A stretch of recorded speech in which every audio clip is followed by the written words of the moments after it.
नमस्कार और the explainer में आपका स्वागत है। आज हम एक ऐसे सफ़र पर निकल रहे हैं जो हमें लाखों साल पीछे ले जाएगा, हमारी यानी इंसानों की कहानी को खंगालने के लिए। तो सवाल ये उठता है कि लाखों साल पहले हम आखिर थे कौन?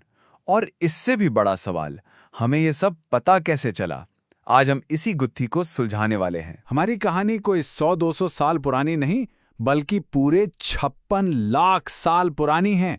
और इतने लंबे वक्त के बाद जो सुराग हमें मिलते हैं, जैसे कुछ पुराने जीवाश्म, पत्थर के औजार या गुफाओं में बनी तस्वीरें, वो बहुत कम हैं और बिखरे हुए हैं, जैसे किसी बहुत बड़ी पहेली के छोटे छोटे टुकड़े। तो हमारी कहानी का पहला चैप्टर ये किसी सीधी सादी खोज का नहीं, बल्कि शक और सवालों से भरा हुआ है। चलिए आपको थोड़ा समय में पीछे ले चलते हैं। साल था 1856। जर्मनी की निएंडर घाटी में कुछ मजदूरों को एक बड़ी अजीब सी खोपड़ी मिलती है। किसी को समझ नहीं आता कि ये क्या है। फिर ठीक 3 साल बाद 1859 में चार्ल्स डार्विन अपनी वो मशहूर किताब छापते हैं, on the origin of species. इन दो घटनाओं ने मिलकर मानव विज्ञान की दुनिया में एक भूचाल ला दिया। लेकिन उस वक्त के ज्यादातर विद्वानों ने इस खोज को सिरे से खारिज कर दिया। ये सोचना भी उस जमाने में नामुमकिन सा था कि हम इंसानों का कोई और हमसे कम विकसित रूप भी हो सकता है। और जानते हैं उस खोपड़ी के बारे में क्या कहा गया? एक बड़े विद्वान ने तो यहां तक कह दिया कि ये और कुछ नहीं, बस किसी मूर्ख या पागल इंसान की खोपड़ी है। आप अंदाजा लगा सकते हैं कि उस वक्त के खोजकर्ताओं का कितना मजाक उड़ाया गया हो। लेकिन कहानी में एक जबरदस्त मोड़ आया। आपको यकीन नहीं होगा, लेकिन डार्विन की किताब की पहली 1250 कॉपियां पहले ही दिन सारी की सारी बिक गईं। मतलब साफ था, लोगों के मन में एक बेचैनी थी, वो सच जानना चाहते थे। तो इस खोज और बहस के बाद वैज्ञानिकों ने इन बिखरे हुए सुरागों को जोड़कर एक तस्वीर बनाने की कोशिश शुरू की, हमारे विकास की सीढ़ी बनाने की। अच्छा, इस पूरी कहानी को समझने के लिए 2 शब्द बहुत जरूरी हैं। पहला, होमिनॉइड। ये समझ लीजिए कि ये वानरों का पूरा कुनबा है, छोटे दिमाग वाले और चारों पैरों पर चलने वाले। और दूसरा, सबसे जरूरी, होमिनिड। ये है हमारी इंसानी नस्ल, जिसकी पहचान है बड़ा दिमाग और सबसे खास बात, 2 पैरों पर सीधा चलना। तो सीधा सीधा फर्क क्या था इन दोनों में? देखिए, होमिनॉइड्स का दिमाग छोटा था, हमारा बड़ा होने लगा। वो चारों पैरों पर चलते थे, हम 2 पैरों पर सीधे खड़े हो गए। और सबसे बड़ा गेम चेंजर, उनके हाथ भी चलने के काम आते थे, लेकिन हमारे हाथ आज़ाद हो गए औजार बनाने के लिए। और सच कहूं तो यही वो बदलाव थे जो हमें इंसान बनाने वाले थे। तो ये सफर कुछ इस तरह आगे बढ़ा। सोचिए, करीब 56 लाख साल पहले अफ्रीका में ऑस्ट्रेलोपिथिकस के साथ ये कहानी शुरू होती है। फिर टाइम लैप्स की तरह 25 लाख साल पहले सामने आते हैं होमो हैबिलिस, जिन्हें हम पहला असली इंसान कह सकते हैं। फिर 18 लाख साल पहले होमो इरेक्टस अफ्रीका से निकलकर पूरी दुनिया में फैलना शुरू कर देते हैं।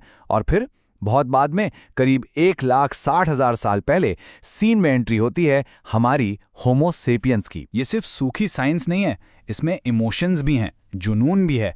जैसे 1959 का वो दिन, मैरी लीकी नाम की एक आर्कियोलॉजिस्ट को एक बेहद खास जीवाश्म मिलता है और वो खुशी से चीख पड़ती हैं, मिल गया, वो मिल गया, वही जिसे हम 23 सालों से ढूंढ रहे थे। सोचिए उसे एक पल की खुशी, जिसके पीछे 23 साल की मेहनत और इंतजार था। तो ये तो हुई क्या की बात। अब आते हैं सबसे दिलचस्प सवाल पर, ये सब कैसे हुआ?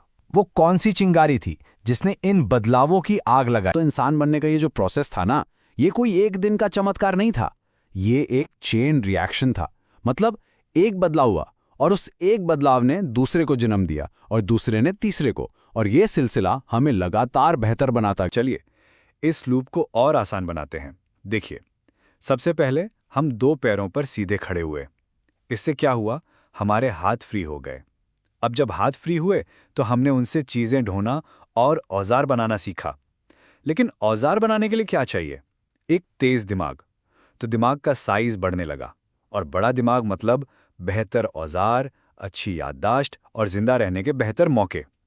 इसने वापस जाकर सीधे चलने के फायदे को और भी बढ़ा दिया। देखा आपने, ये एक ऐसा चक्कर था जो हमें लगातार आगे धकेलता रहा। और फिर अचानक सब कुछ बदल गया। करीब 25 लाख साल पहले धरती पर आइस एज यानी हिमयुग शुरू हो गया। मौसम एकदम ठंडा और सूखा हो गया।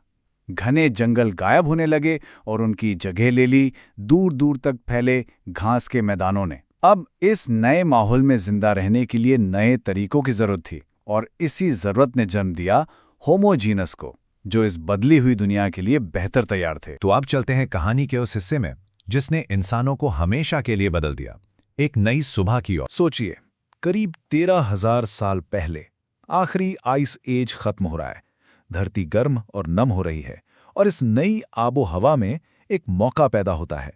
जंगली गेहूं और जौ जैसी फसलें अपने आप बहुतायत में उगने लगती हैं। और बस इस एक मौके ने सब कुछ बदल दिया। यहीं से शुरू हुई कृषि क्रांति। अब इंसान को खाने के लिए भटकने की जरूरत नहीं थी। वो एक जगह बसने लगे। मिट्टी पत्थर के पक्के घर बनने लगे, अनाज जमा करने के लिए मिट्टी के बर्तन बनाए गए, खेती के लिए हल जैसे नए नए औजार आ गए, और तो और पहिए का भी आविष्कार हो गया। एक झटके में इंसानों की पूरी जिंदगी हमेशा के लिए बदल गई। तो ठीक है, खेती ने हमें गांव दिए, हम एक जगह बस गए, लेकिन सोचिए वो क्या वजह थी कि हजारों लोग इन गांव को छोड़कर एक साथ आए और दुनिया के पहले शहरों को बसाया। वो कौन सी ताकत थी जिसने हमें सभ्यता बनाने के लिए प्रेरित किया? इसका जवाब वो हमारी कहानी का अगला पड़ाव है।